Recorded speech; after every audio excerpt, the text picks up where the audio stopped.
Hey bruh, today we're going over how a realist became the leader of a kingdom or some shit. Anyway, we start off episode 1, right, with the main character talking to an old man who I perceive as his grandpa, right? And his grandpa is telling him the meaning of life, basically. It says the reason people start families is so they're not alone and they have a reason to live and a new purpose in life. And then it says when he dies, the main character will be all alone, but then he'll have to just build a new family like he did. Which means either his parents got cooked or his parents abandoned that little nigga.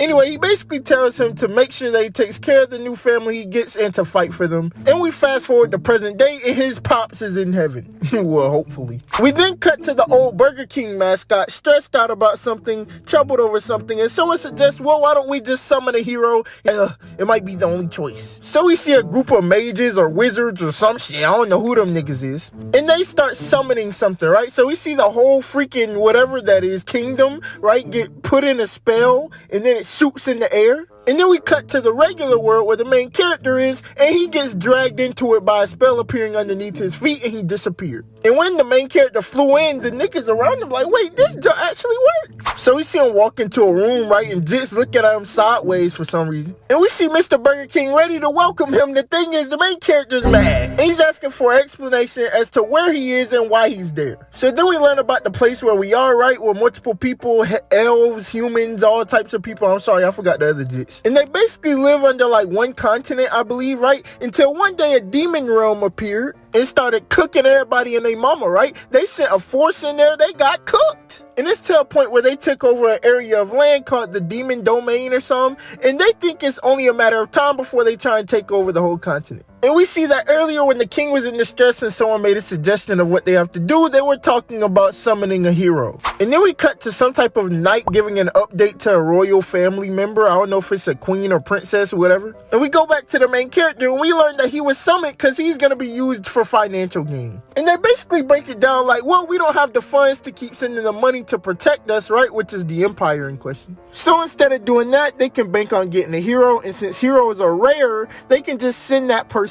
instead of sending finances. So the main character like, alright cuz, so say I get traded to the kingdom, right? What's gonna happen to me? And they have no clue what's gonna happen. All they know is heroes are supposed to lead the new age. So he starts breaking it down. Okay, I'm stuck here, right?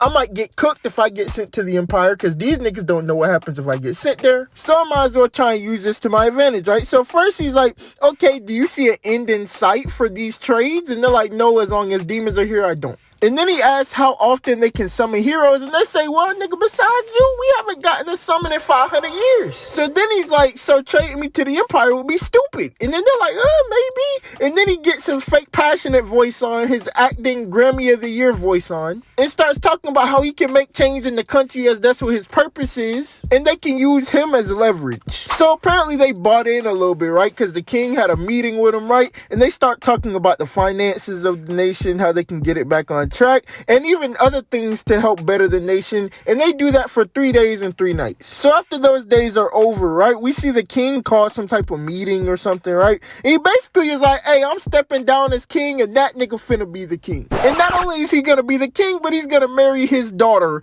And the main character's like, what, bro? We are not talking about this. And this news spread across pretty quickly, right, across the continent or their allies or the near cities, whatever, right? We see a few reactions, including from a fucking talking lion. And we see their daughter on a horse riding there. So then we cut to the king getting his ears cleaned out, right? And then his daughter bursts in and is like, oh, y'all not even in trouble. Why'd you step down from the throne? So they talk about the situation a little bit, right? The daughter's a little aggravated. It's like, okay, you're gonna have me get engaged and not even tell me? But they tell her, hey, go meet him for yourself. Maybe you'll like him. They don't want to really force her into it. So she walks in, right? And they working this nigga to death. God dang, boy. So then she introduces herself as the former king's daughter and that he should have respect for her, right? And then they have minor monologues, a little bickering, and ultimately she asks why he became ruler, and that nigga's like, I don't know why I'm the ruler either, cuz. He says that they only talked about budget, they talked about how they could get the kingdom better, and he was just given the throne. But he says he's only doing this for his safety, and after a few years he's gonna retire, but he does want to get them on the right track. So then she's like, cuz, you think you capable of that, nigga? How arrogant is you? And then also asks about the funds of the empire. He's like, oh, I already did that. And then we see the princess from the empire, right? She's talking to someone, talking about the jewelry that they received from that kingdom, and we learned that he sold the kingdom's jewels from the country.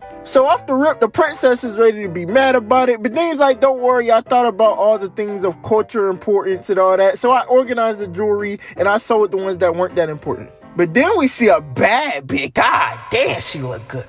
Anyway, that wasn't the point. We see her pull up, right? She has someone kneeling to her. She's like, oh, I want you to go see the new king of that country for yourself.